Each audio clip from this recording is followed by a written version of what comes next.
கைவல்ய நவநீதம் பாயிரம். நான் படிக்கிறேன், எல்லாரும் மியூட்ல படிங்க.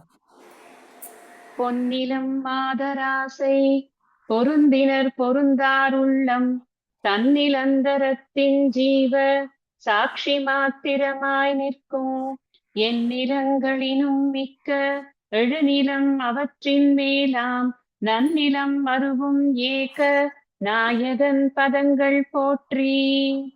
ஈன்றளித்தழிக்கும் செய்கைக்கு ஏதுவாம் அயனாய் மாலாய் ஆன்ற ஈசனுமாய்த்தானே அனந்தமூர்த்தியுமாய் நிற்கும் போன்ற முத்தனுமாய் இன்ப உணரியாதவனாய் நாடும் தோன்றிய விமலபோத சொரூபத்தை பணிகின்றேனே.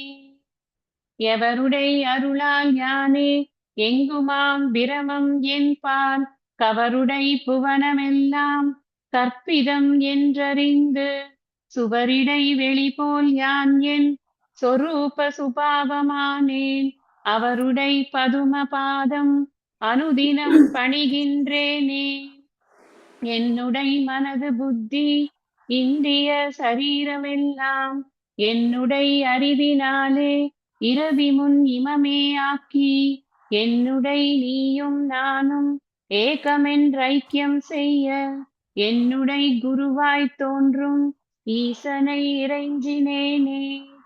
அந்தமும் நடுவும் இன்றி ஆதியும் இன்றிவான் போல் சந்ததம் ஒளிரும் ஞான சத்குரு பாதம் போற்றி. பந்தமும் வீடும் காட்ட பரந்த நூல் பார்க்க மாட்டா மந்தரும் உணருமாறு வஸ்து தத்துவம் சொல்வேனே.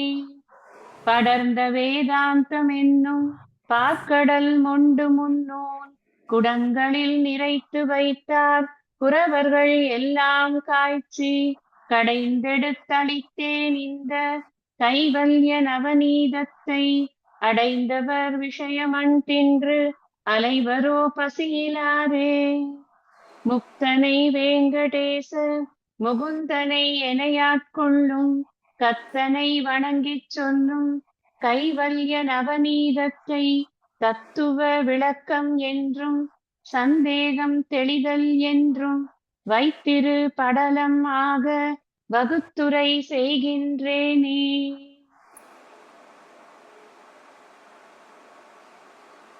ஓம் ஸ்ரீ குருப்யோ நமஹ. கைவல்ய நவநீதம் என்ற இந்த வேதாந்த பாடல், வேதாந்தத்தை போதிக்கக்கூடிய அத்வைத வேதாந்தத்தை போதிக்கக்கூடிய பாடல்கள் நிறைந்த இந்த நூலை நாம இப்போ படிச்சு கொண்டோம். சென்ற வகுப்புல நாம இதனுடைய இந்த பாயிரத்தினுடைய முதல் 2 பாடல்களுக்கான பொருளை இயன்ற வரைக்கும் விரிவாக பார்த்திருக்கோம். முதல் பாடல்ல யாருக்கு வணக்கம் சொல்லப்பட்டது? இது எல்லா பாடல்களுமே நமஸ்கார ரூபமாக இருக்கிறது. கடைசி பாட்டு மட்டும்தான் என்ன இந்த நூலில் இருக்க போகிறது அப்படிங்கிற விஷயம் இருக்கு. மற்றபடி எல்லாமே அவர் நமஸ்கார ரூபமாகத்தான் சொல்றார். படர்ந்த வேதாந்தம் என்னும் பார்க்கடல் கொண்டு முன்னூல், அதுவும் இந்த அடுத்த கடைசி பாட்டு இருக்கே 7வது பாட்டு, அதுவும் மட்டும்தான் ஒரு டிக்ளரேஷனா இருக்கு. இதனுடைய பயன் என்ன அப்படிங்கிறது இருக்கு. இன்னும் அது மாத்திரம் இல்ல, என்ன இந்த நூல்ல இருக்கு அப்படிங்கிறது இருக்கு. இந்த முதல் 2 பாடல்கள் எதை சொல்லிட்டு அப்படின்னு சொன்னா, முதல் பாடலானது எங்கும் நீக்கமர நிறைந்திருக்கக்கூடிய அந்த தூய உணர்வுக்கு நமஸ்காரம் அப்படிங்கிற ஒரு நமஸ்கார ரூபமான மங்கள ஸ்லோகமாக அது இருந்தது அப்படின்னு பார்த்தோம். அடுத்த பாடல்ல அந்த எங்கும் நீக்கமர நிறைந்திருக்கக்கூடிய தூய உணர்வு தான் ஈஸ்வரனாக நமக்கு அருள் புரிவதற்காக பல்வேறு வடிவங்களோடு பல்வேறு செயல்களோடு இந்த உலகத்தை நடத்தி கொண்டிருக்கிறது. அப்படிங்கிறதுனால அந்த ஈஸ்வரனுக்கு ஒரு நமஸ்காரம் அப்படிங்கிற விதமாக அந்த ஈஸ்வர நமஸ்காரத்தை 2வது ஸ்லோகத்துல பாடல்ல பார்த்தோம். 3வது பாடல்ல இருந்து நம்ம இன்னைக்கு படிக்கணும். 3வது பாடல், எவருடை அருளால் யானே எங்குமாம் பிரமம் என்பான் கவருடை புவனமெல்லாம் கற்பிதம் என்றறிந்து சுவரிடை வெளி போல் யான் என் சொரூப சுபாவமானேன் அவருடை பதும பாதம் அனுதினம் பணிகின்றேனே. இங்க யார பத்தி சொல்றார் அப்படின்னு சொன்னா, இப்பேற்பட்ட ஒரு மங்கள ஸ்லோகத்திலேயே முதல்ல எழுதுறதுக்கு எனக்கு அந்த பிரம்மத்தை பற்றிய முழுமையான அறிவு இருந்தால்தான் என் நிலங்களினும் மிக்க எழுநிலம் அவற்றின் மேலாம் நன்னிலம் மருவும் ஏகநாயகன் என்னால பிரம்மத்தை அட்ரஸ் பண்ண முடியும். அப்படி அட்ரஸ் பண்ற அளவுக்கு எனக்கு என்னுடைய அறிவை பெருக்கி வைத்தது யார் அப்படின்னா என்னுடைய குருநாத். இந்த குருவுக்கு நமஸ்காரம் சொல்லாம நம்ம ஒரு செயலை ஆரம்பிக்க முடியாது. ஏன்னா ஒரு சாதாரண களிமண்ணா இருக்கக்கூடிய ஒண்ண யார் சிலையா மாத்துறாரு அப்படின்னு சொன்னா அந்த குரு தான் அந்த சிலையா மாத்தக்கூடியவர். சிலையா மாறின அப்புறமா தான் ஒருத்தருக்கு அதை பார்த்தா ஏதாவது ஒரு ஒரு ஒரு டிரான்சாக்ட் பண்ண முடியும். அந்த சிலையைத்தான் யாராவது வாங்க முடியும். களிமண்ணை கண்டிச்சு இப்படி குமிட்டி வச்சிருந்தா யார் வாங்குவாங்க? யாருமே அதை வாங்க மாட்டோம். சோ அதுக்கு ஒரு ஒரு ஒரு நல்ல ஷேப் அண்ட் ஃபார்ம் கொடுக்கறது. இந்த இடத்துல உருவத்தை செதுக்குறதுன்னு அர்த்தம் இல்லை, உள்ளத்தை செதுக்குவது இந்த குருவினுடைய முக்கியமான வேலை. எவருடைய அருளால், முதல்ல யார் எனக்கு அந்த அருளை பண்ணினாரோ அவருடைய பதும பாதத்திற்கு அனுதினம் பணிகின்றேனே அப்படின்னு எவருடையையும் இந்த அவருடையையும் நம்ம சேர்த்துக்கணும். பதும பாதம் அப்படின்னு சொன்னா என்ன அர்த்தம்னா, பத்ம பாதம்னா தாமரை மலர் போன்ற பாதங்கள் அப்படின்னு அர்த்தம். ரொம்ப அழகா பொன்னம்பல சுவாமிகள் இதுக்கான உரையில எழுதுற. ரொம்ப அதாவது எல்லாருடைய வாழ்க்கையிலயும் இதை நம்ம பார்த்து கொண்டு இருக்கக்கூடிய ஒரு விஷயம்தான். ஆனா அதை போடுற விதம் ரொம்ப சுவாரஸ்யமான விதம். என்ன அப்படின்னா, பக்கத்திலேயே இருக்கக்கூடிய ஒருத்தருடைய மதிப்பு கூட பழகுறவங்களுக்கு தெரியவே தெரியாது. எங்கேயோ இருக்கக்கூடிய ஒருத்தர் இந்த பர்சன் அவ்வளவு கிரேட் அப்படின்னு தெரிந்து கொண்டு அவர்கிட்ட நம்ம நம்மளுடைய இந்த தாபத்திரயங்களை நீக்கக்கூடிய இந்த அறிவை பெற முடியும் அப்படின்னு ஒரு ஆர்வத்தோட கூட படிக்கிறாங்கல்ல. அந்த பதும பாதம் அப்படிங்கறத ஏன் போட்டாருங்கிறதுக்கு அவர் ஒரு வியாக்கியானம் எழுதுறார். பதும பாதம், அந்த தாமரை மலர்ந்ததுக்கு அப்புறம் அங்கேயே இருக்கக்கூடிய எந்த பூச்சியும் அதுல இருக்கிற தேனை எடுக்கிறதுக்கு வரல. எங்கேந்தோ ஒரு வண்டு வருது அந்த தேனை எடுக்கிறதுக்கு. அது எங்கேந்தோ ஒரு வண்டு வருது. அதனுடைய பெருமை தெரிந்து அந்த தேன் நல்லா இருக்கும்னு தெரிஞ்சு கொண்டு ஏதோ ஒரு வண்டு அங்கேருந்து எடுக்கிறது. பக்கத்துல இருக்கிற பூச்சிகள் எதுவும் அந்த தாமரைய சீர்ந்துருது. அதே மாதிரிதான் இந்த குருவை எங்கெங்கெந்தெல்லாமோ தேடிக்கொண்டு அந்த குருவிடம் அவர்கள் கல்வி கற்கிறார்கள். அப்படிப்பட்டவராக குரு இருக்கிறார். ரொம்ப தூரத்துல இருக்கக்கூடிய ஒரு சிஷ்யனுக்கு அவன் மனதளவில் ரொம்ப நெருக்கத்துல இருக்காராம். ரொம்ப நெருக்கத்துல இருக்கிற சிஷ்யன்னு சொல்ல முடியாது, அவன் வேணா பக்தன்னு சொல்லலாம். அவனுக்கு அவரை குருன்ற ரெகக்னிஷனே அவனுக்கு வராது. இது நம்ம பார்க்கிறோம். நிறைய குருமார்களுக்கு சேவை செய்து கொண்டு இருக்கக்கூடியவர்களே கூட கிளாஸுக்கு உட்கார்ந்து அவர் சொல்றத கேட்க மாட்டாங்க. கேட்டா எனக்கு அவ்வளவு வேலை இருக்கு, எனக்கு அவருக்கு சர்வீஸ் பண்றேன், நான் அத்தை பண்றேன் இத்தை பண்றேன். என்ன சர்வீஸ் பண்ணா என்ன? 1 மணி நேரம் கிளாஸ் கேட்டுட்டு போய் சர்வீஸ் பண்ணா வேணான்னு சொல்ல போறாரா? சந்தோஷப்படுவார் குரு. இது மாதிரி இருக்குமே. ஆனா அந்த அப்படிப்பட்ட குரு எங்கெங்கேந்தோ இருக்கக்கூடியவர்களை எல்லாம் அட்ராக்ட் பண்ணக்கூடிய அந்த பதும பாதங்கள் இருக்குல்ல, அதுக்கு நான் என்னுடைய வணக்கத்தை தெரிவிக்கிறேன். அப்படி நான் வணக்கம் தெரிவிக்கிற அளவுக்கு எனக்கு என்ன பண்ணினார் அப்படிங்கறத அடுத்ததுல சொல்ற. இந்த பாடல்ல என்ன சொல்றாரு? எவருடைய அருளால். குரு நினைச்சா மட்டும்தான் நமக்கு ஆத்ம ஞானம்ங்கிறது சித்திக்கும். ஃபார் தட் மேட்டர் எந்த ஒரு ஞானமா இருந்தாலும், ஒரு சாதாரண லௌகிக்க வித்யாவே இருந்தாலும் கூட குருவை நம்ம எந்த அளவுக்கு சீரியஸா எடுத்துக்கிறோமோ அந்த அளவுக்கு நமக்கு அந்த வித்யானது நமக்குள்ள அது நுழையும். இங்க ஸ்கூல்ல எல்லாம் பார்த்தோம்னா நமக்கு சில சப்ஜெக்ட் ரொம்ப பிடிக்கும். சப்ஜெக்டோட ஸ்பெஷாலிட்டியில இல்ல, டீச் பண்றவங்களோட ஸ்பெஷாலிட்டினால சப்ஜெக்ட் பிடிக்கும். சில பேருக்கு பிசிக்ஸ் ரொம்ப ஈஸியா இருக்கும், சில பேருக்கு கஷ்டமா இருக்கும். அந்த பிசிக்ஸ் எப்படி சொல்லி கொடுக்குறாங்க அதை பொறுத்து அது ஈஸியா இருந்தும் கஷ்டமா இருந்தும் வருது. 99.99% டீச்சரோட இன்ஃப்ளூயன்ஸ்ல தான் சப்ஜெக்ட் குழந்தைகளுக்கு பிடிக்குது. அதனாலதான் இந்த டீச்சருங்கிறவங்களுக்கு அவ்வளவு ஒரு மேன்மை நம்மளுடைய கல்ச்சர்ல வச்சிருக்கிறதுக்கு காரணம் என்ன அப்படின்னா, குரு இல்லாத வித்தை குருட்டு வித்தை அப்படின்னு சொல்லப்பட்டிருக்கு. ஒரு பழமொழியே இருக்கு. இப்ப அவருடைய அருளானது நமக்கு வேணும்.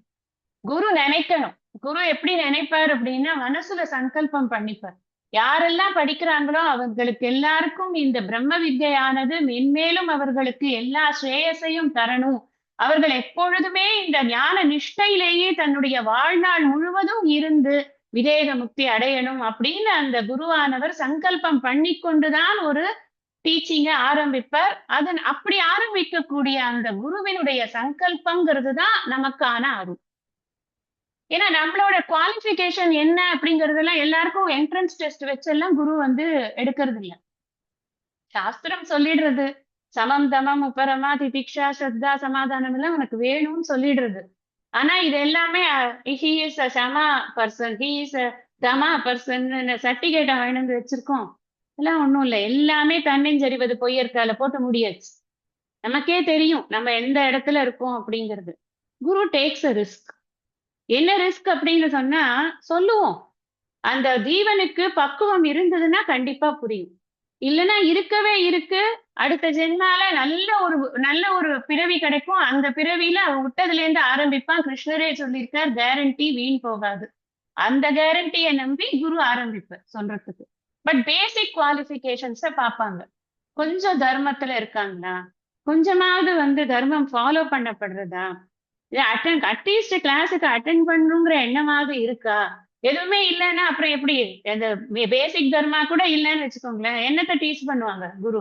ஒண்ணுமே டீச் பண்ண முடியாது. அப்ப அவருடைய அருள் என்பது என்ன அப்படின்னு சொன்னா இங்க அவருடைய சங்கல்பம்.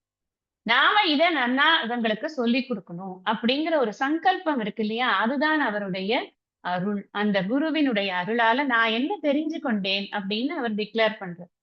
யானே எங்குமாம் பிரம்மம். யானே அப்படின்னு சொல்லும் பொழுது இதுல மகா வாக்கியம் அடங்கி இருக்கு.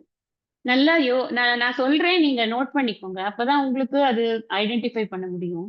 ஜஸ்ட் பாத்தீங்கன்னா இங்க இதுக்குள்ள மகா வாக்கியம் இருக்கு, எது கண்டுபிடிச்சு நாளைக்கு எடுத்துன்னு வாங்க அப்படின்ற குவிஸ் எல்லாம் நான் வைக்க போறது இருக்கு.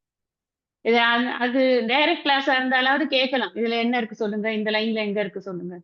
இங்க அதுவும் வழி இல்லை. அதனால நான் சொல்றத நீங்க உங்களோட காப்பியில நோட் பண்ணி வச்சுக்கோங்க. இல்ல நோட் புக்கு ஏதாவது இது நோட்ஸ் எடுக்கிறீங்கன்னா அதுல எழுதுங்க. யானே அப்படின்னு சொல்றது என்ன அப்படின்னா அகம், நான் அப்படிங்கிறத யானே. யானேன்னா நானே தானே. யானே அகம் எங்குமாம் பிரம்மம் அப்படின்னா என்ன, பிரம்மக. இப்ப அகம் பிரம்ம வந்துடுது, அஸ்மி வரணும். அததான் 3வது லைன்ல போட்டார், சொரூப சுபாவம் ஆனேன். இது 3யும் கனெக்ட் பண்ணினா அகம் பிரம்ம அஸ்மி. இந்த நான் தான் தூய உணர்வு என்ற அறிவை எனக்கு தன்னுடைய மேலான கருணையால் எனக்கு போதித்தார் அந்த குரு. அவருடைய பத்மபாதத்திற்கு நான் நமஸ்காரம் செய்கிறேன். இந்த குரு மெய்யறிவை புகட்டக்கூடிய ஒரு குருவாக இருக்கார். இந்த மெய்யறிவு எனக்கு ஏன்னா இப்ப நான் தான் பிரம்மம், நான் தான் எங்கும் நீக்கமர நிறைந்திருக்கிறேங்கிறது தெரிஞ்சதுக்கு அப்புறம் எனக்கிட்ட என்ன சேஞ்ச் அப்படின்னு கேட்டா, நான் என்ன 2 இன்ச்சு கூடிடுவேனா, இல்ல எனக்கு ஏதாவது ஹார்ன் முளைச்சிடுமா, இல்ல யாராவது என்ன பார்க்கும்போது அப்படியே ஜாஜ்வல்யமா பின்னாடி ஒரு ஆரா தெரியுமா, ஒண்ணுமே தெரியாது. எனக்குள்ள ஒரு இன்னர் ஃப்ரீடம் இருக்கு. இவ்வளவு நாள் நான் எதையோ நான் என்று நினைத்துக் கொண்டு எல்லாவற்றையும் போட்டு சிக்கி சின்ன பின்னமாக்கி வச்சிருந்தேன், சிக்கலாக்கி வச்சிருந்தேன் என்னுடைய வாழ்க்கையை. நான் ஒரு லிமிட்டட் பர்சன் நினைத்து கொண்டு நான் என்கிட்ட ஏகப்பட்ட சுப்பீரியாரிட்டி அண்ட் இன்ஃபீரியாரிட்டி காம்ப்ளெக்ஸஸ் நிறைய இருந்தது. நான் நிறைய பேர்கிட்ட நான் இன்டராக்ட் பண்ணும்போது அதுல எவ்வளவோ தவறுகள் செய்து கொண்டிருந்தேன்.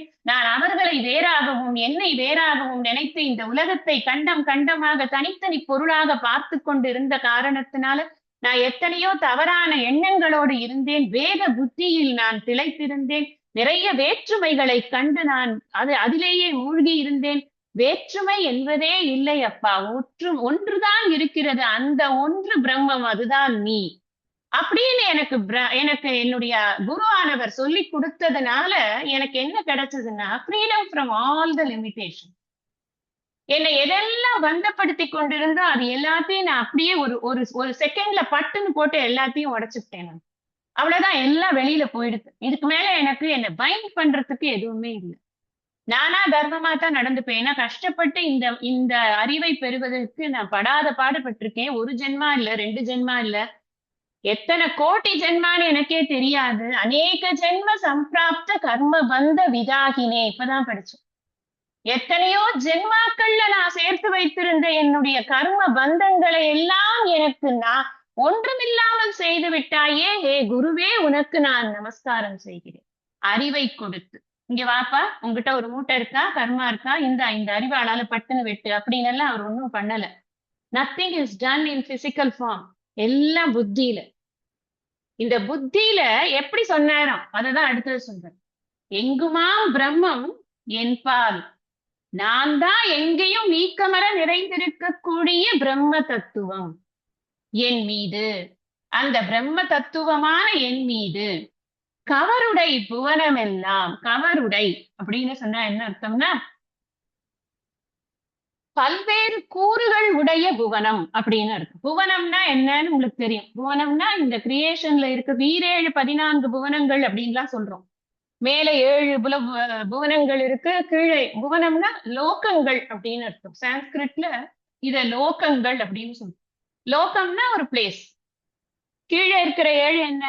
அதல, விதல, சுதல, ரசாதல, அப்புறம் தலாதல, மகாதல, பாதாள அப்படின்னு 7 உலகங்கள் கீழே இருக்கு. ஒன்னொன்றும் ஒரு விதமாக அமைக்கப்பட்டிருக்கிறது. மேல இருக்கிறது பூ பூ பூஹு, புவர், மகர், சுகர், அப்புறம் ஜனக, தபோ, அப்புறம் சத்தியம், இப்படி இந்த 7 உலகங்கள் மேல இருக்கு. அந்த மேல இருக்கக்கூடிய 7 உலகங்கள், கீழே இருக்கக்கூடிய 7 உலகங்கள். நம்ம சொன்ன உடனே நம்மளோட மைண்ட்ல என்ன ஆகும்னா, ஓ பூமி இங்க இருக்கு, இப்படி மேல அப்படி ஸ்டெப்பா இருக்கு, அப்புறம் கீழே ஸ்டெப்பா இருக்கு, இப்படி ஒரு பெரிய ஒரு என்சர்க்கிள் பண்ணி வச்சோம்னா அது பூரா அப்படியே புவனங்கள், 14 புவனங்கள் போல இருக்கு அப்படின்னு நமக்கு ஒரு கற்பனை ஒண்ணு மனசுல உதிக்கும். ஒரு உலகத்தை கூட நம்ம போய் நம்ம இருக்கிற பூ உலகத்தையே முழுசா பார்த்தது இல்லை. நான் இருக்கிற தெருவையே நான் முழுசா பாக்குறது கிடையாது. என்ன டெய்லியா தெருவுல திரிஞ்சுட்டு இருக்கோம் கிடையாது. இன்னைக்கு ஒண்ணு இருக்கு, நாளைக்கு சேஞ்ச் ஆச்சுன்னா தெரியவே தெரிய மாட்டேங்குது. எங்கேயான போர்டை மாத்தி வச்சானா நம்ம வீட்டுக்கு வரத்துக்கே நமக்கே வழி தெரியாது. அவ்வளவுதான் நம்மளோட நிலைமையெல்லாம். அப்ப நம்ம ஒரு உலகத்தையே முழுசா பாக்குறது. ஆனா இப்ப நான் சொல்லும் போது எப்படி இருக்கு மைண்டுக்கு? கீழே இருக்கிற 7 உலகம், மேல இருக்கிற 7 உலகம், நடுவுல ஒரு பூமி பந்து, மைண்டு ஃபுல்லா விரிக்கிறது. நான் சொல்ற வார்த்தைகளை வைத்துக்கொண்டு விரிக்கிறது. அது என்ன சொல்றாரு தெரியுமா? கவருடை புவனம் எல்லாம், இப்படி பல்வேறு கூறுகளை உடைய இந்த புவனங்கள் எல்லாமே கற்பிதம் தான். இத்தனை கற்பனை பண்ணீங்கல்ல, அது எல்லாம் வெறும் கற்பனை தான். நான் சொன்னேன்ற வார்த்தையை வச்சுக்கொண்டு நீ கற்பனை பண்ற, அவ்வளவுதான். உண்மையிலேயே இருக்கிறதா? இத நமக்கு என்ன தோணும்னா, நையா நீ இப்படி முழு பூசணிக்காக சோத்துல மறைக்கிறிய, சரி புவர், மகர், தப்பக அதெல்லாம் வேணா இல்லைன்னு விட்டுரு. நான் தெரியல, எனக்கு காணல அதனால இல்லைன்னு வச்சுக்கோ. இந்த அதல விதல சுதல கூட விட்டுரு. நான் பூமியில இருக்கேனேயா, நான் தான் இருக்கேனே, பாக்குறேனே. I am able to experience. என்னால அனுபவப்பட முடியறதே இதுக்கு. அதையுமே இல்லைங்கிறேன்னு. சாஸ்திரம் என்ன சொல்றது? இது இருக்கிற மாதிரி இருக்கு, உண்மையிலேயே இதுக்கு இருப்பு என்பது இல்லை. கீதையில 2வது அத்தியாயம் 16வது ஸ்லோகம். நாசத்தோ வித்யதே பாவோ நா பாவோ வித்யதே சதக. இல்லாமைக்கு இருப்பு என்பது சொல்ல முடியாது, இருப்பிற்கு இன்மை என்பது கிடையாது. அந்த இருப்பு எதுங்கிறத தெரிஞ்சுக்கிறது தான் புத்தாந்தம். இதெல்லாமே இல்ல அப்படின்னு சொல்லியாச்சு. நீ என்னெல்லாம் வைத்து கொண்டிருக்கிறையோ அவ்வளவும் கற்பனைப்பா. என்கிட்ட ஒரு 1000 சாரீஸ் இருக்கு மேடம், கற்பனையாங்க? கற்பனை தான். உங்ககிட்ட பெரிய சொத்து பத்தெல்லாம் இருக்கு, கற்பனையா? கற்பனை தான். பூமியவே கற்பனைங்கிறேன், அந்த பூமியில இருக்கிற உன்னோட நிலம் மட்டும் அப்படியே ரியலா இருக்க போகுது.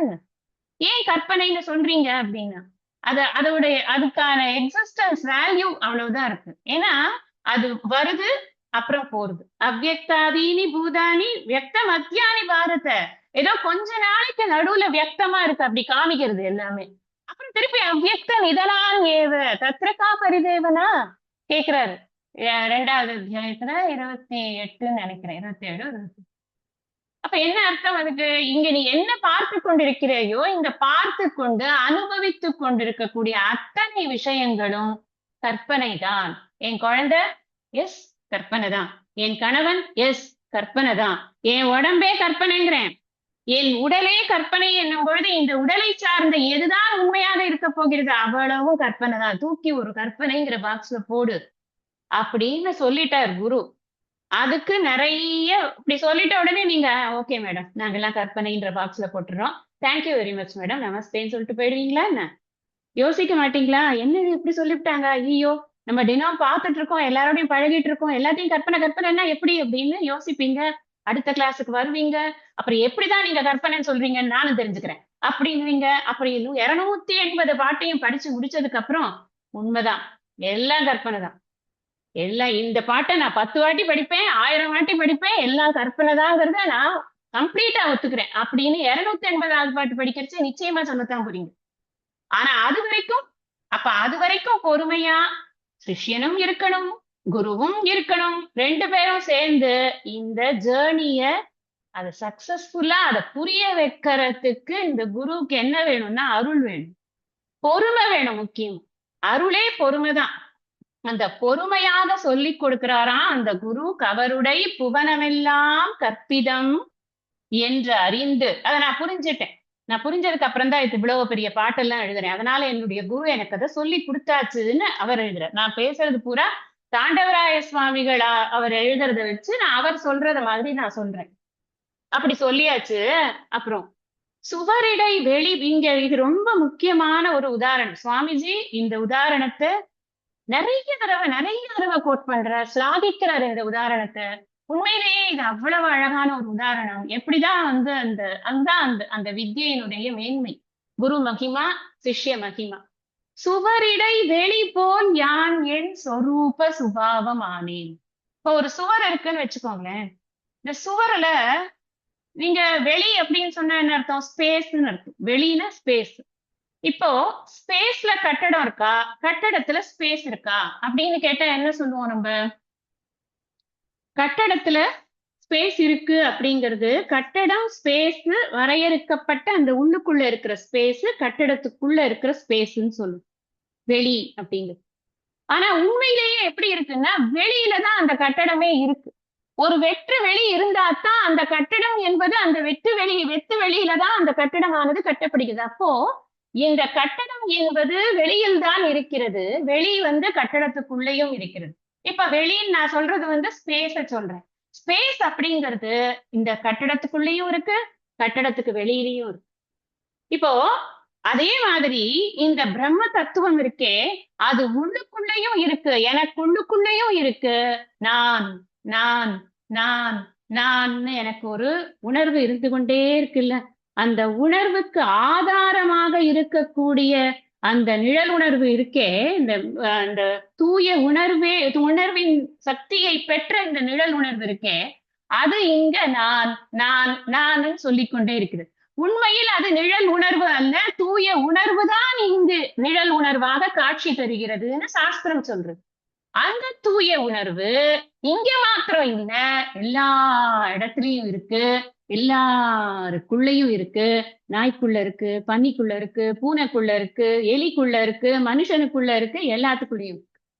அது இல்லாத இடம் ஒன்று இல்லவே இல்லை. எங்குமாம் பிரம்மம் என்பால் கவருடை புவனமெல்லாம் கற்பிதம் என்றறிந்து சுவரிடை வெளி போல் யான்.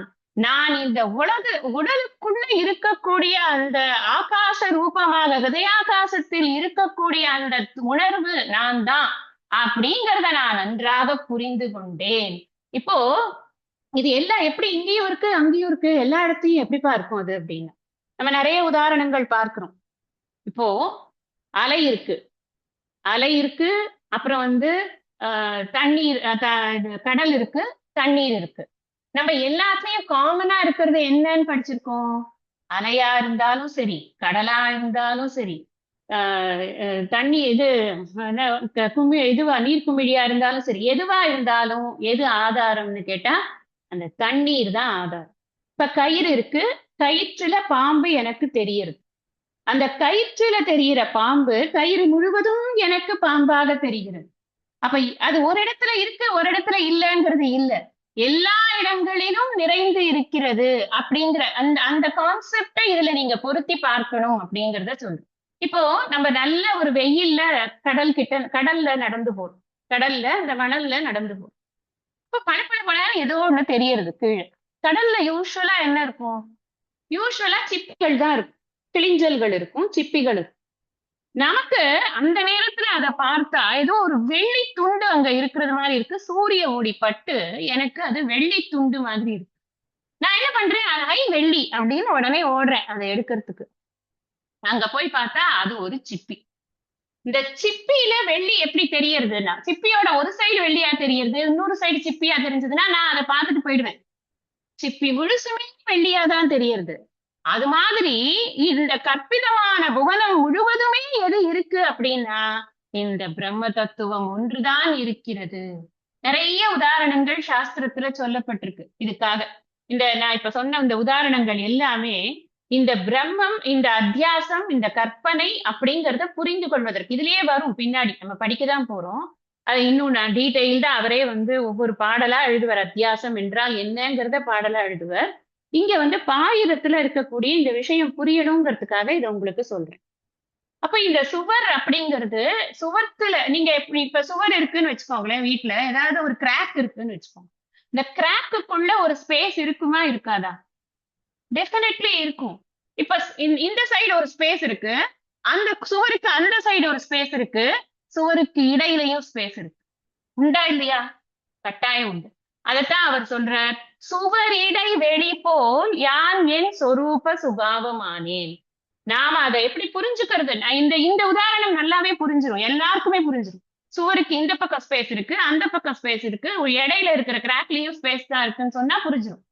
அதே மாதிரிதான் என்னோட உடம்ப சுவர்னு நினைச்சு கொண்டேன் அப்படின்னு சொன்னா, என் உடம்புக்கு வெளியிலையும் அந்த பிரம்ம தத்துவம் தான் இருக்கிறது, என் உடம்புக்கு உள்ளேயும் அந்த பிரம்ம தத்துவம் தான் இருக்கிறது. அதுதான் நான் என்பதை நான் நன்றாக புரிந்து கொண்டேன். அதை அவர் சொல்றார். இந்த உணர்வு அது நான் தான் தூய உணர்வு அப்படிங்கறத உடல் முழுவதும் வியாபித்து, உடலுக்கு வெளியில் இருக்கக்கூடிய அனைத்திலும் வியாபித்திருக்கக்கூடிய அந்த தத்துவமாக நானே இருக்கிறேன் அப்படிங்கிற விஷயத்த எனக்கு சுவரிடை வெளி போல் யான் என் சொரூப சுபாவமானேன். யாரோ ஒருத்தர் நான் கத்துக்கல. அவர் சுவரிடை வெளி போல் இருக்காராம்ப்பா. அவருக்கு அதான்ப்பா சுபாவம், சொரூபம் அதுதான்ப்பா. அப்படி இல்ல, யாரோ ஒருத்தர் நான் கத்துக்கல, என்னோடத கத்துக்கல. இந்த ஹோல் டெக்ஸ்ட் யார பத்தி பேசுறதுன்னா, தயவு செஞ்சு எல்லாரும் மைண்டுக்கு ஏத்தின்றுங்க. ஃபர்ஸ்டே ஏத்தின்றுங்க. எதை பற்றி படிக்கிறாய் அப்படின்னா, யாராவது கேட்டா கூட அத்வைத வேதாந்தம் படிக்கிறேன், இல்ல என்னை பத்தி படிக்கிறேன். தன்னை அறிய தனக்கு ஒரு கேடில்லை அப்படின்னு சொல்லியிருக்கு. என்ன அறியறேன் நான். ஏன்னா எனக்காக நான் உண்மையிலே யார்? எனக்கு எத்தனையோ முகங்கள் இருக்கே, எனக்கு எத்தனையோ ஃபேசட்ஸ் ஆஃப் லைஃப்னு சொல்றோம் இல்லையா? நான் ஒரு மகளா இருக்கேன், நான் ஒரு மனைவியா இருக்கேன், நான் ஒரு குழந்தையா இருக்கேன், நான் ஒரு சிஸ்டரா இருக்கேன், எதெல்லாம் நிறைய இருக்கேனே நான் உண்மையிலேயே யார்? இதெல்லாம் உண்மையா, நான் வேறையா? இந்த கேள்வி வந்ததுனாலதான் நாம இந்த படிக்கிறதுக்கு வரோம். அப்படிங்கிற பட்சத்துக்கு இது யாரை பத்தி படிக்கிறதுனா என்னை பற்றி என்று எல்லோரும் அவரவர்களை பற்றி சொல்லிக்கணும். அவரை பத்தி படிக்கிறேன், இவரை பத்தி படிக்கிறேன். தாண்டவராய சுவாமி எழுதுற ஏதோ பிரம்மத்தை பத்தி எழுதிருக்காருப்பா, அப்படி இல்ல. பிரம்மத்தை பற்றி நான் படிக்கிறேன்னு சொன்னா பிரம்மம் எங்கேயோ ஒரு இடத்துல இருக்கு, அந்த பிரம்மத்தை பற்றி நான் படிக்கிறேன் அப்படின்றதானே அர்த்தம் ஆயிடும்? கிடையவே கிடையாது. நான் என்னை பற்றி படிக்கிறேன். இதை தயவு செஞ்சு எல்லாரும் சொல்லிக்கோங்க ஒரு தடவை. நான் என்னை பற்றி படிக்கிறேன். அப்பனாதான் இது புரியும். என் சொரூப சுபாவம், நான் உண்மையிலேயே யாரு? அகம் பிரம்மாஸ்மி. அதுதான் இங்க இருக்கு. இந்த ஸ்லோகம், இந்த பாடல் எதை நமக்கு உணர்த்துறதுன்னா, குரு என்ன கொடுத்தாருன்னு இப்படி கொண்டாடுற குருவேனா, அவர் அகம் பிரம்மாஸ்மி என்ற ஞானத்தை கொடுத்தார். அந்த ஞானத்தின் மூலம் நான் அறிந்தது என்ன என்றால், என் மீது கற்பிக்கப்பட்டிருக்கிற அனைத்தும் பொய், அந்த அனைத்துக்கும் இருப்பு என்பது கிடையாது, அனைத்தும் கற்பிதம்தான் என்று அறிந்து சுவரிடை வெளி போல் நான் என் சொரூப சுபாவம் ஆனேன். அஸ்மி, ஆனேன் என்பதுதான் அந்த அஸ்மி என்ற பதத்திற்கு ஈக்குவேட் பண்ணு. அவருடைய பதும பாதம் அனுதினம் பணிகின்றேனே. அப்படிப்பட்ட அந்த ஞானத்தை கொடுத்த அந்த குருவுக்கு அது சாதாரண விஷயமா? யோசிச்சு பாருங்க. ஒரு சிட்டிங்ல புரியக்கூடிய விஷயமா? எவ்வளவு தடவை சொல்லணும், எவ்வளவு உதாரணங்கள் சொல்லணும். அவர் முதல்ல கிளாரிட்டி ஜாஸ்தியா வச்சுக்கணும். அப்பதான் அவரால கொடுக்க முடியும். அவருக்கு அவரோட குரு சொல்லியிருக்கணும். இது ஒரு குருவை வந்து புகழறதா நினைச்சுக்க வேண்டாம். இது குரு பரம்பரையவே புகழறதாகத்தான் நம்ம எடுத்துக்கணும். ஒரு குருவை மட்டும் புகழுது. அப்படி குரு ஒண்ணும் வந்து ஒரு திடீர்னு தானே தோன்றினவர்லாம் கிடையாது. அவருக்கு நிச்சயமாக ஒரு குருவானவர் கட்டாயம் இருந்துதான் ஆகணும். நிறைய தடவை உங்களுக்கு நான் குருவினுடைய மகிமைகளை பற்றியும் சொல்லியிருக்கேன். யார் குருவா இருக்கலாங்கிற விஷயத்தையும் நான் சொல்லியிருக்கேன். அதனால இந்த குரு அப்படிங்கிறவரை நம்ம சாதாரணமா ஒரு வியக்தியா பாத்துடக்கூடாது. அதை மட்டும் எல்லாரும் நல்லா புரிஞ்சுக்கணும். அதனாலதான் இவர் ஃபர்ஸ்ட் பிரம்மம், அப்புறம் ஈஸ்வரன், அடுத்தது குருவுக்கு போடுறார் இந்த நமஸ்காரம். இந்த முக்கியமா தாண்டவராய பொன்னம்பல சுவாமிகள் எழுதுறார். எதுக்காக இப்ப குருவுக்கு இவ்வளவு பெரிய வணக்கத்தை வைக்கிறாருன்னு ரெண்டு பாட்டு வைக்கிறாரு. இதுலயும் வைக்கிறாரு, அடுத்ததுலயும் வைக்கிறாரு. எதுக்கு அவருக்கு அவ்வளவு வணக்கம் வைக்கிறாருன்னா, நம்ம ஆத்ம ஞானத்தை பெற்றவுடன் நமக்கு வந்து எல்லா விஷயமும் என்னெல்லாம் அனுபவிக்கிறோமோ அவ்வளவும் கற்பனைங்கிறதுல தீர்மானமான எண்ணம் வந்துடும். அது வந்துடுத்துன்னா நம்ம ரொம்ப ஃப்ரீ ஆயிடும்.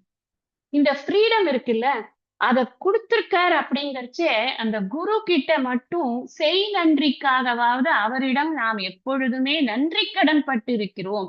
அதுக்காக வேண்டி நீ எவ்வளவு அவசரத்துல இருந்தாலும் சரி, நீ பெரிய அப்பாட்டக்கரா இருந்தா கூட குருவுக்கு வந்து நமஸ்காரம் பண்ணாம ஒரு காரியமும் ஆரம்பிக்க கூடாது அப்படிங்கறதாக.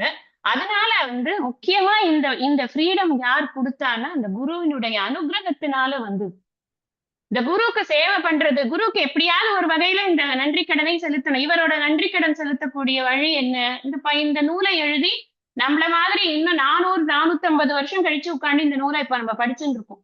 இது மாதிரி இன்னும் எத்தனை ஜெனரேஷன்ஸ் படிக்க போறதோ தெரியாது. நிச்சயமா படிக்கும். ஏன்னா அப்பேற்பட்ட நூல் இது. அப்ப அப்படி ஒரு காரியத்தை இவர் வந்து குருவுக்கான நன்றி கடனாக இவர் செய்திருக்கிறார். அப்படிங்கறதுனால இப்படிதான் குருவுக்கு வந்து நன்றி கடனை செலுத்த முடியும். நீங்க என்னதான் குருங்கிறவர் பணங்காசு கொடுத்து திருப்திப்படுத்தக்கூடியவர் அல்ல. அவருக்கு அவர் அதெல்லாம் வந்து பொய் கற்பனைன்னு தெரிந்து கொண்டுதான் குருவாவே ஆயிருக்காரு. அவர்கிட்ட போய் நம்ம வந்து டீல் பேச முடியுமா? நீங்க எனக்கு இதை சொல்லி கொடுத்தேன், ஃபீஸ் இவ்வளவு தரேன் அப்படின்லாம் டீல்லாம் ஒண்ணுமே கிடையாது. அவரை பொறுத்த வரைக்கும் என்னன்னா, ஞான நிஷ்டனாக நம்முடைய சிஷ்யன் இருந்தால அதுதான் அவருக்கு பெரிய சந்தோஷமே. வேற எந்த இதுவும் அவர் எதிர்பார்ப்பும் அவருக்கு அந்த எதிர்பார்ப்புமே ஆக்சுவலி கிடையாது. ஆனா அது இருந்தா சந்தோஷப்பட போறாரு, அவ்வளவுதான். இல்லைனாலும் ப்ரே பண்ணிப்பாரு. சரி, நீ எப்படியாவது ஞான நிஷ்டனாக ஆவதற்கு நான் பகவான பிரார்த்தனை பண்ணிக்கிறேன்னு சொல்லி அனுப்புவார். அவ்வளவுதானே தவிர்த்து குருவுக்குன்னு எந்த விதமான எக்ஸ்பெக்டேஷனும் கிடையாது. பட் சிஷ்யனுக்கு இருக்கு, ஒரு பிரெடிகமெண்ட் இருக்கு.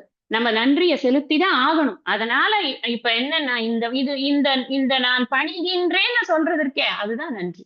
நான் நினைச்சுக்கிறது குருவை எப்பப்பா ஸ்மரணம் பண்ணிக்கிறது. ஆஹா, இன்னைக்கு நான் இப்படி இருக்கேன்னா அதுக்கு யார் காரணம்? என்னோட குரு தானே காரணம். அதனால அந்த குருவுக்கு நான் ஒரு நமஸ்காரம். இந்த ஒரு நமஸ்காரம் ஒன்றுதான் அவருக்கு நாம் செய்யக்கூடிய மிகப்பெரிய நன்றி கடன் அப்படிங்கிறது.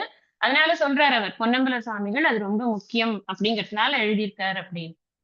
அதனால இந்த சுவரிடை வெளி போல் அப்படிங்கிறது it's a very wonderful example. நல்ல எக்ஸாம்பிள். நல்லா புரிஞ்சுக்கோங்க. உள்ள இருக்கிறது அப்படிங்கிறது யாரோ கிடையாது. அதே தூய உணர்வு தான் இங்கு நம்மை வழிநடத்தி கொண்டிருக்கிறது. இந்த உடல் மனம் புத்தி அப்படிங்கிறது எதுவுமே உண்மை கிடையாது.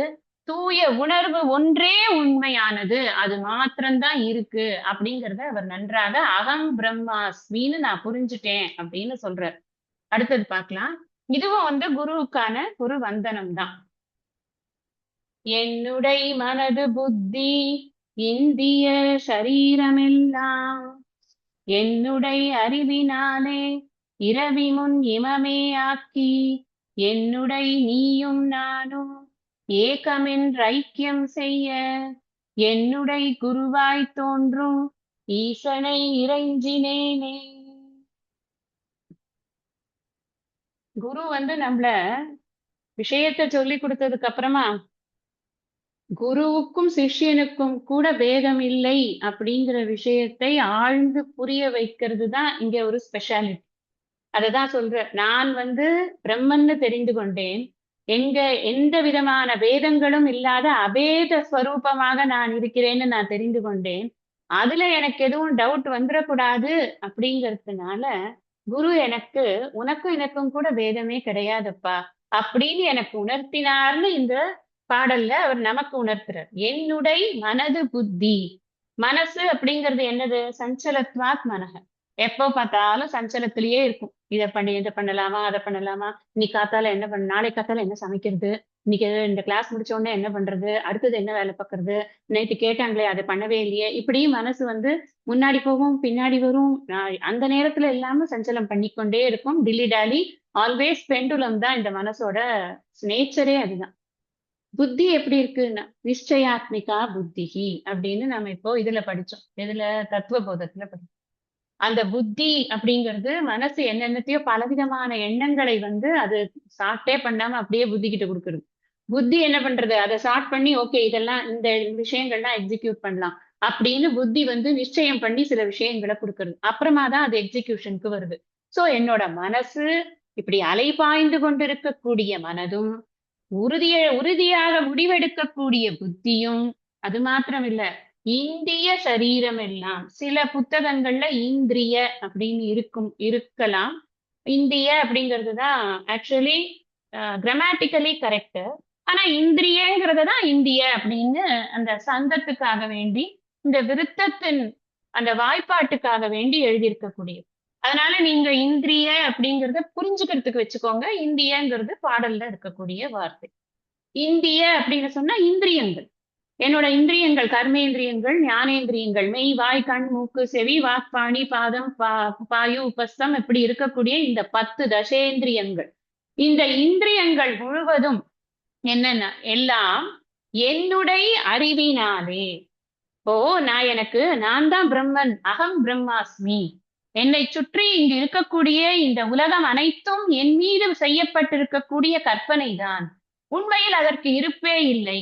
அப்படிங்கிறது எனக்கு எப்படி புரிஞ்சுது அப்படின்னா, எனக்கு ஏற்கனவே என்கிட்ட இருக்கக்கூடிய மனசு, புத்தி, என்னுடைய இந்திரியங்கள் இதெல்லாம் இந்த அகம் பிரம்மாஸ்மி அப்படிங்கிற அறிவு என் புத்திக்கு எப்ப வந்ததோ, எனக்கு இந்த பிரம்ம ஞானம் எப்ப கிடைச்சதோ, பிரம்மத்தை பற்றிய ஞானம், ஜீவ பிரம்ம ஐக்கிய ஞானம் எனக்கு எப்ப கிடைச்சதோ, இங்கு வேற்றுமை என்பதே இல்லை, ஒன்றுதான் இருக்கிறது என்ற அறிவு எப்பொழுது என் புத்திக்கு புலப்பட்டதோ, அந்த நேரத்தில் இரவி முன் இமமே ஆக்கி.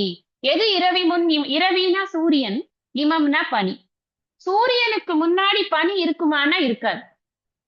அது வந்து சூரியன் வர வரைக்கும் தான் பனித்துளியை நம்மளால பார்க்க முடியும். அந்த சூரியன் எப்ப வந்து ஃபுல் ஃபிளெஜ்டா வர ஆரம்பிச்சிருக்கோ, முழுசாக கிரணங்கள் வந்த உடனே என்ன ஆகும் அப்படின்னா பனி ஓடி போயிடும். அது வந்து எவாபரேட் ஆகும். அந்த மாதிரி இந்த ஞான சூரியன் என்னுடைய புத்தியில உதிச்ச உடனே என்ன ஆச்சுன்னா, நான் இந்த உடம்பு, நான் இந்த மனசு, நான் இந்த புத்தி, நான் இந்த இந்திரியங்கள் அப்படின்னு நினைத்து கொண்டிருக்கேன் இல்லையா? சரீரம்னு வேற போட்டிருக்க. சரீரம் அப்படிங்கிறது என்ன அப்படின்னா, இந்த பிராணனோட சேர்ந்து இருக்கக்கூடிய இந்த ஸ்தூல சரீரம். அப்ப இன் ஷார்ட் என்ன?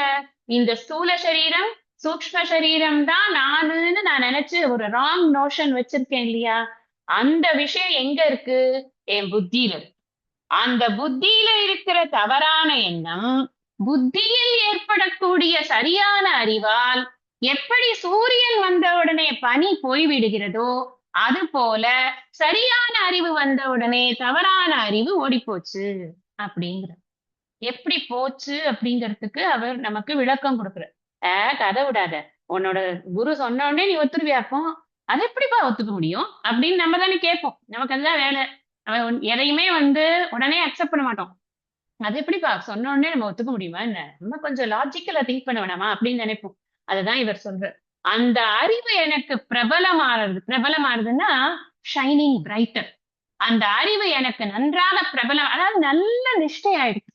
இது என்னை யாராலையும் ஒண்ணும் அசைக்கவே முடியாது. நீ யாரையும் கேட்டா தூக்கத்துல எழுப்பி கேட்டா கூட நான் தூய உணர்வுன்னு சொல்லிட்டு படுத்துக்குவேன். அதனால எனக்கு வந்து கொஞ்சம் கூட டவுட்டே கிடையாது. அப்படி ஒரு நிஷ்டை எனக்கு. அது எப்ப வரும்னா, நீ யாருன்னு தூக்கத்துல எழுப்பி நீ யாரு சொல்லு அப்படின்னு கேட்டா என் பேரை தானே சொல்லுவேன் நான். வேற ஏதாவது சொல்லுவேன் நான். இருங்க கொஞ்சம் யோசிச்சு சொல்றேன், கொஞ்சம் வெயிட் பண்ணுங்க, கொஞ்சம் யோசிச்சு. அது வந்து டிமென்ஷியா அந்த மாதிரி ஏதாவது இருந்ததுன்னா பாவம் அவங்களுக்கு அது கஷ்டம். நல்ல புத்தியோட இருக்கிறவன் என்ன சொல்லுவான்? டக்குன்னு தன்னோட பேரை சொல்லுவான். அந்த மாதிரி டக்குன்னு நான் தூய உணர்வுன்னு சொல்ற அளவுக்கு அந்த விஷயம் ஞானம் நிஷ்டையாயிருக்கு. அப்படி ஆனதுனால இதுக்கு முன்னாடி நான் என்னை பத்தி நினைச்சிருந்தேன்ல, நான் இந்த உடம்பு, மனசு, புத்தி அப்படின்னு எல்லாம் போட்டு கண்ணா அப்படின்னு குழப்பி வச்சிருந்தேன்ல, அது பூரா எனக்கு ஓடி போச்சுப்பா. இரவி முன் இமமே ஆக்கி. யார் ஆக்கினான்னா குரு ஆக்கினார். எப்படி ஆக்கினார்னா, தத்துவமசி உபதேசத்தின் மூலமாக ஆக்குறார். நான் உனக்கு நீ யாருன்னு சொல்லி கொடுக்கிறேன்.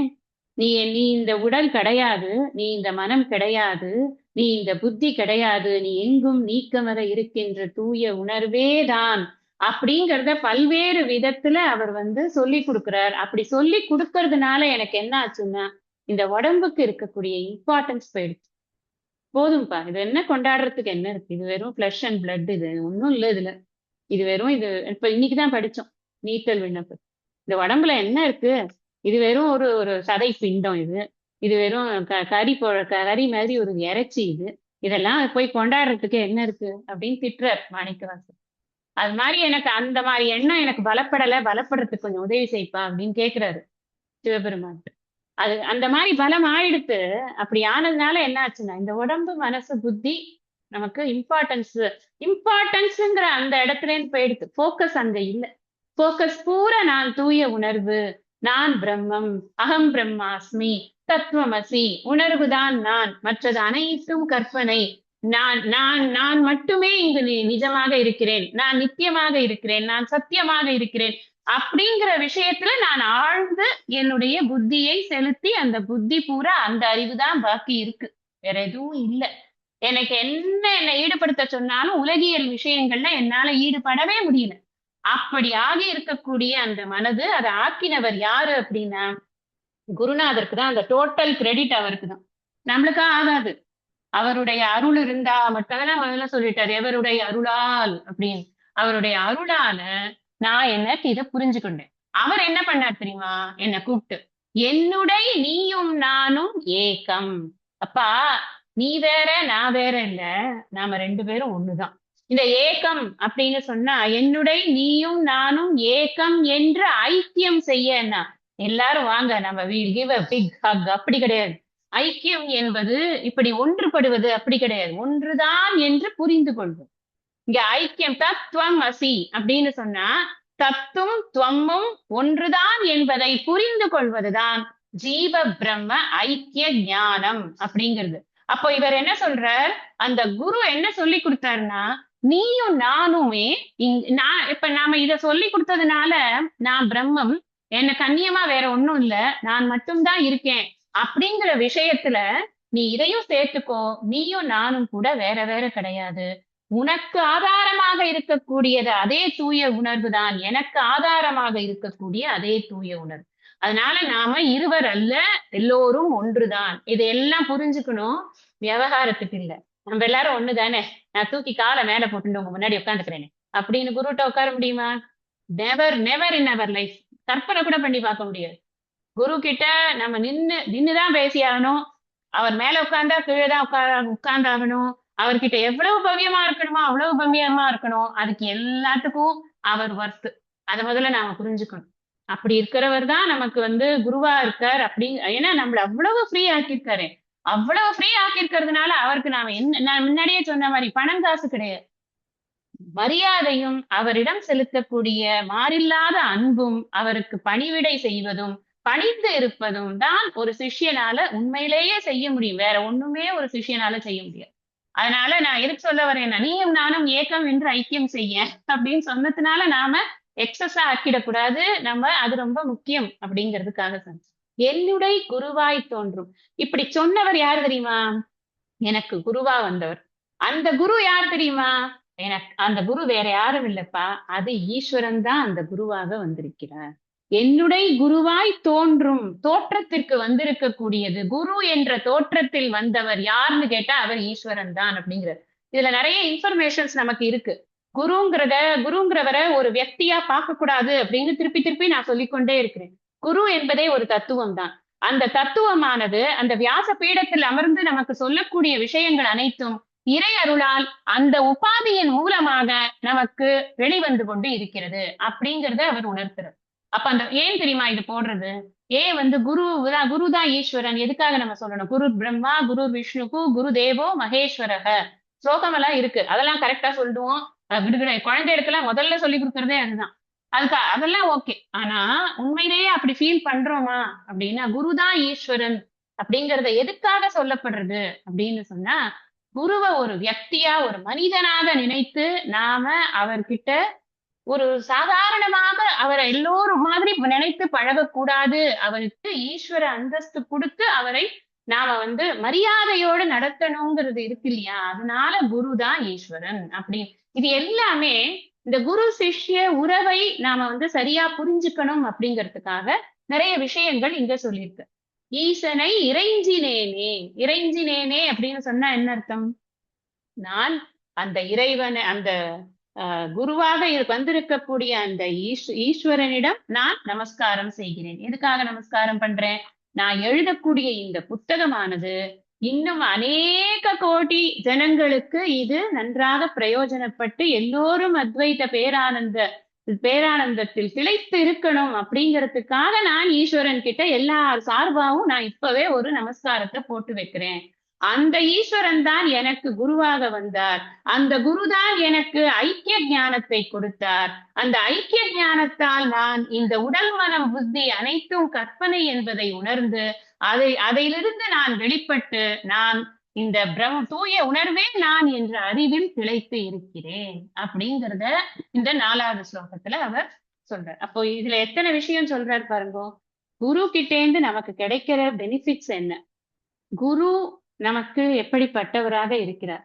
அந்த குரு ஒரு சாதாரண மனிதனாக அல்லது மனிதனாக எப்படி வேணா வச்சுக்கோங்க. ஏன்னா ஒருத்தருக்கு ஒரு மாதிரி குரு இருக்காங்க. ஒருத்தருக்கு மேல் குரு இருப்பாங்க, ஒருத்தருக்கு ஃபீமேல் குரு இருப்பாங்க. அதுக்காக நீங்க மேல் குருவை மட்டும்தான் சொல்லுவீங்களா, ஃபீமேல் குருவை சொல்ல மாட்டீங்களா? அப்படிலாம் இல்ல. இந்த குருங்கிற தத்துவத்துக்குள்ள மேல் ஃபீமேல் டிஃபரன்ஸ் எல்லாம் ஒண்ணுமே கிடையாது. பிரம்மத்துக்கு ஏதாவது செக்ஷுவாலிட்டி இருக்கா? பிரம்மத்துக்கு என்ன செக்ஷுவாலிட்டி இருக்கு? பிரம்மத்துக்கு எதுவுமே கிடையாது. அவயவங்களே இல்லாத நிரவயவமாக இருக்கக்கூடிய பிரம்மத்துக்கு ஆண் என்பதா அதை பெண் என்பதா?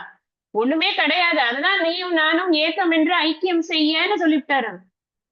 இங்க இங்க இந்த எந்த வேதமும் இல்லாத அபேத நிலையில் நானும் நீயும் ஒன்றுதான் அப்பா அப்படின்னு அவர் நன்றாக உணர்த்தி இருக்கிறார். இப்ப எத்தனை விஷயங்கள்ல அபேதம் பார்க்கிறோம்னா, தூய உணர்வே நான். ஈஸ்வரனுக்கும் எனக்கும் வேதம் கிடையாது. குருவுக்கும் எனக்கும் வேதம் கிடையாது. எனக்கும் இந்த ஜெகத்துக்கும் வேதம் கிடையாது. நான் மட்டும்தான் இருக்கிறேன் அப்படிங்கிறது இதுவரைக்கும் தொடர்ந்து மெயின்டைன் பண்ணி வந்து கொண்டு இருக்கிறார். ஒவ்வொரு ஸ்லோகத்திலையும் அடுத்தது பார்க்கலாம். 5வது ஸ்லோகம். அந்தமும் நடுவும் இன்றி ஆதியும் இன்றிவான் போல் சந்ததம் ஒளிரும் ஞான சத்குரு பாதம் போற்றி பந்தமும் வீடும் காட்ட பரந்த நூல் பார்க்க மாட்டா மந்தரும் உணருமாறு வஸ்து தத்துவம் சொல்வேனே. இங்கேந்து ஆரம்பிச்சு அதிகாரி யாரு அப்படிங்கிற விஷயத்த முதல்ல சொல்றார். மந்தரும் உணருமாறு வஸ்து தத்துவம் சொல்லி, நான் எதுக்காக இந்த ஒர்க்கை நான் எதுக்கு ஸ்டார்ட் பண்ணியிருக்கேன் அப்படிங்கிற விஷயத்த ஃபர்ஸ்ட் எடுத்த உடனே ஆரம்பிக்கிறார். அடுத்தது இந்த ஒர்க்கை எப்படி பண்ணியிருக்கேன், அதனுடைய பிரயோஜனம் என்ன, அதை பெறக்கூடியவர்களுடைய பிரயோஜனம் என்ன, அப்புறம் நான் இந்த ஒர்க்கை எப்படி கிளாசிஃபை பண்ணியிருக்கேன். இந்த 3 தான் அடுத்த இது வரைக்கும் நமஸ்காரங்கள் முடிஞ்சு போயிருக்கு. 4 ஸ்லோகங்கள்லையும் பிரம்மத்துக்கு, அப்புறம் ஈஸ்வரனுக்கு, அப்புறம் குருவுக்கு பாருங்க 1க்கு 1 2. ஆனா ஏன் 2 அப்படின்னு கேட்டா, குருதான் ஈஸ்வரன்கிறத நமக்கு புரிய வைக்கிறதுக்காக எக்ஸ்ட்ரா. அப்ப இந்த 4 ஸ்லோகத்திலையும் நமஸ்காரங்கள் முடிஞ்சிருக்கு. அந்தமும் நடுவும் இன்றி. அந்தமும் அப்படின்னு சொன்னா முடிவு அப்படின்னு அர்த்தம். நடு அப்படின்னா உங்களுக்கு தெரியும், இந்த மிடில் அப்படின்னு நடுவுல இருக்கு அப்படின்னு. அந்தமும் நடுவும் இன்றி ஆதியும் இன்றி. யூஸ்வலா நம்ம ஆதி மத்திய அந்த ரஹித அப்படின்னு சொல்லுவோம். ஜென்ரலா சொல்லும்போது ஆதியை தான் முதல்ல சொல்லுவோம். ஆனா இங்க எதுக்காக அப்படி சொல்லியிருக்காருன்னா, நான் முன்னாடியே உங்களுக்கு போன வகுப்புல சொல்லியிருப்பேன்னு நினைக்கிறேன். இந்த சந்தங்கள் நீங்க பார்த்தீங்கன்னா அந்தம், சந்ததம், பந்தம், மந்தர் அப்படிங்கறத ஒரு சந்த நடை ஏன்னா நமக்கு ஈஸி, இந்த மாதிரி இருக்கிறத படிக்கிறது ரொம்ப ஈஸி. அண்ட் 2வது இலக்கணப்படி இப்படிதான் வரணும். அவர் ஆதியும் அந்தமும் இன்றியும் எழுதியிருந்தாருன்னா எல்லாத்தையும் ஆதிக்கு வர மாதிரி வார்த்தைகளை போட்டிருப்பார் அந்த இதுக்கு. ஆனா இங்க அவர் அந்தமும்னு ஆரம்பிச்சு அடுத்தடுத்த வார்த்தைகள் அதுக்கு மேட்சா வர்றதுனால அந்தமும் ஆரம்பிச்சிருக்கார். Nothing wrong. அந்தமும் நடுவும், அதாவது அடி முடி நடு இன்றி அப்படின்னு புரிஞ்சுக்கணும். இதுக்கு எதை உதாரணமா சொல்ற? வான் போல. இப்ப வானத்தை இப்படி அண்ணாந்து பார்க்கும்போது அதுதான்ப்பா ஸ்டார்டிங் பாயிண்ட், அதுதான்ப்பா எண்டிங் பாயிண்ட், இதுதான்ப்பா மிடில் பாயிண்ட், எதை வச்சு சொல்லுவீங்க? என் கண் எவ்வளவு தூரம் போறதோ அதை வச்சுதான் சொல்ல முடியும். கரெக்டா? நான் போய் வானத்தினுடைய உண்மையான ஸ்டார்டிங் பாயிண்ட கண்டுபிடிக்க முடியுமா? கண்டே பிடிக்க முடியும். எவ்வளவு தூரம் இருக்குன்னு எனக்கு தெரியாது. உனக்கு உன்னை எவ்வளவு பிடிக்கும்னா இவ்வளவுன்னு காட்டும் குழந்தைகள்லாம். அப்ப என்னன்னா அந்த கை கொள்ற அளவுக்கு தான். அதே மாதிரி என் கண் கொள்ற அளவுக்கு தான் எனக்கு வானம். ஆனா உண்மையிலேயே வானம் எப்படி இருக்கு அப்படின்னு சொன்னா, அந்தமின்றி ஆதியின்றி நடுவும் இன்றி இருக்கிறது. அதுதான் வானத்தினுடைய வானத்திற்கு எல்லையே இல்லைங்கிறதுதான். அபரிச்சின்னமாக இருக்கிறது, எல்லையற்றதாக இருக்கிறது. அதே வானம் தான். நான் மெட்ராஸ்ல இருந்து பார்த்தாலும் இப்படி பார்த்தேன்னா அதே வானம் தான். மதுரையில இருந்து பார்த்தாலும் அதே வானம் தான். ஊட்டிக்கு போய் பார்த்தாலும் அதே வானம் தான். எல்லாம் ஒரே வானம் தான். அதனால இது இங்கேருந்து இது வரைக்கும் இந்த வானம், அங்கேருந்து அது வரைக்கும் அந்த வானம்னு எந்த விதமான ஒரு இதுவும் இல்ல, பைஃபர்கேஷனும் இல்ல. வானம் என்பது பறந்து விரிந்து இருக்கிறது, எல்லையற்றதாக இருக்கிறது. எல்லை கோடுகள் வானத்திற்கு நம்மளால சொல்ல முடியறது இல்ல. அப்படிங்கிறதுனால சந்ததம் ஒளிரும் ஞான சத்குரு பாதம் போற்று. இங்கேயும் குருவுக்கு ஒரு நமஸ்காரத்தை சொல்லிட்டு தான் அடுத்தது ஆரம்பிச்சிருக்க. இந்த விஷயத்த சொல்றதுக்கு ஆரம்பிச்சிருக்கு. அப்படி இந்த குரு எப்படி இருக்காராம்? எல்லையற்றவரா இருக்கார். ஆதி நடு மத்தியம் அந்தம் இல்லாத எல்லையற்று இருக்கக்கூடிய, எல்லையற்ற பரம்பொருளாகவே இருக்கக்கூடிய அந்த குரு சந்ததம் ஒளிரும், எப்பொழுதும் ஸ்வயம் பிரகாசமாக இருந்து கொண்டிருக்கக்கூடிய, எப்பொழுதும் பிரகாசஸ்வரூபமாக அறிவினால் ஒளிந்து கொண்டிருக்கிறார். அறிவிலே தெளிவு, நெஞ்சிலே உறுதி அப்படின்னு சொல்றோமே, அந்த மாதிரி இந்த அறிவு ஒளியினால் அவர் பிரகாசித்துக் கொண்டிருக்கிறார். ஞான பாஸ்கரனாக இருக்கிறார், ஞான ஒளியாக இருக்கிறார், ஞான சூரியனாக இருக்கிறார். யாரு? என் குரு. குருவை சொல்றதுக்கு அவருக்கு எவ்வளவு சந்தோஷம் இல்ல? எனக்கே இந்த ஸ்லோகங்கள்லாம் ரொம்ப பிடிக்கும். ஏன்னா அது சொல்லும் போதெல்லாம் சுவாமிஜியை நினைச்சுக்கலாம் அப்படின்னு. ஒவ்வொரு வார்த்தைக்கும் பொருந்தக்கூடிய ஒரு குரு வேற. சும்மா சாதாரணமா கிடைச்சிடாது இல்லையா அந்த மாதிரி ஒரு குரு எல்லாம். அதனால ஞான சரஸ்வதி, ஞான கங்கா, ஞான சூரியன், எவ்வளவு வார்த்தை சொன்னாலும் எனக்கு அழுக்காது, சொல்லிட்டே இருப்பேன் ஒரு நாள் பூரா. நீ சொல்லு இன்னைக்கு ஃபுல்லா அந்த குரு மகிமா சொல்லுன்னா உட்காந்து சொல்லிட்டே இருப்பேன். எனக்கு அது மட்டும் அழுக்கிறதே கிடையாது. உங்களுக்கே கூட கொஞ்சம் போர் அடிச்சிருக்கும், என்ன இவங்க சும்மா குரு மகிமா எடுத்த விடவே மாட்டேங்கிறாங்க. பட் பொறுத்துக்கோங்க, என்னோட வீக்னஸ் அவ்வளவுதான். எனிவே, சந்ததம் ஒளிரும் ஞான சத்குரு பாதம் போற்றி. எப்போதும் ஒளிர்ந்து கொண்டிருக்கக்கூடிய ஞான சூரியனாக இருக்கக்கூடிய அந்த சத்குருவினுடைய பாதங்களை போற்றி. நானா என் புத்தினால எழுதிட்டேன்லாம் நினைச்சுக்காதீங்க. ஏதோ என் குரு எனக்கு கொடுத்த அந்த அந்த இதனால, அந்த சக்தியினால நான் என்ன பண்றேன்னா, பந்தமும் வீடும் காட்ட. எதுக்காக இதை எழுதுறேன் நான்? இதை நான் எதுக்கு எழுதுறேன்னா, எது பந்தம் எது மோட்சம் அதை தெரிஞ்சுக்கணுமே. அதை தெரிந்து கொண்டால்தான் எது வீடு பேரு அப்படிங்கிறதே புரியும். எதுக்காக ஒருத்தன் படிக்கிறான்னா வீடு பேற்றுக்காக படிக்கிறான். அந்த வீடு பேருங்கிறது எதுன்னு தெரியணும்னா பந்தம் எதுன்னு ஃபர்ஸ்ட் தெரியணும். நீ எதுல மாட்டிட்டு இருக்கனே தெரியாம உன்னை நான் விடுவிக்கிறேன்னு சொன்ன, ஐயோ போயா நான் மாட்டிக்கவே இல்லை, நான் ஜாலியா இருக்கேன். டெய்லி சாயந்தரம் ஒரு சினிமா, டெய்லி சாயந்தரம் ஒரு பப்பு, நான் என் லைஃப என்ஜாய் பண்ணிட்டு இருக்கேன், நீ என்ன விடுவிக்கிறது அப்படின்னு கேட்கிறவன்ட்ட நம்ம பேச முடியாதுல்ல. யாரு பந்தத்துல மாட்டிக்கொண்டிருக்கானோ அவனுக்குதான் விடுதலையின் மேன்மை தெரியும். நம்ம 1947 எல்லாரும் கூத்தாடிதாங்க, ஆடுவோமே பள்ளி பாடுவோமே முன்னாடியே பாரதியார் பாடினாரே. அப்ப அந்த பாடலுக்கான உண்மையான ஒரு சூழ்நிலை எப்ப வந்ததுன்னா ரொம்ப லேட்டா வந்தது. 1947 வந்தது. ஆனா எல்லாரும் குதிச்சு கூத்தாடினாங்க. அவங்களுக்குதான் தெரியும் அடிமையா இருக்கிறது எவ்வளவு கஷ்டம்னு. நமக்கு தெரியுமா? நம்ம ஒருத்தருக்கு கூட அடிமைத்தனம்னா என்னன்னே தெரியாது. ஆனாலும் நம்ம சுதந்திர தினம் கொண்டாடுறோம். ஏன்னா அவங்க சொல்லி வச்சதுல இருந்து நம்ம தெரிஞ்சு கொண்டதுனால, அந்த விஷயங்களை புரிஞ்சு கொண்டதுனால நம்ம இது பண்றோம். ஆனா இந்த வாழ்க்கையில நம்ம அனுபவிக்கிறோம், டெய்லி அனுபவிக்கிறோம். எல்லாத்தையும் மாட்டிக்கொண்டு எல்லா விஷயங்களையும் ஈடுபட்டு கொண்டு அதனால துன்பத்தை அனுபவித்துக் கொண்டிருக்கிறோம். அந்த துன்பத்தின் காரணம் என்ன அப்படின்னா, நான் இந்த உடல் மனம் புத்தியோடு வைத்துக் கொண்டிருக்கக்கூடிய இந்த பந்தம், இந்த பற்று. இருமை வகை தெரிந்து ஈண்டு அறம் பூண்டார் பெருமை பிறங்கிற்று உலகு.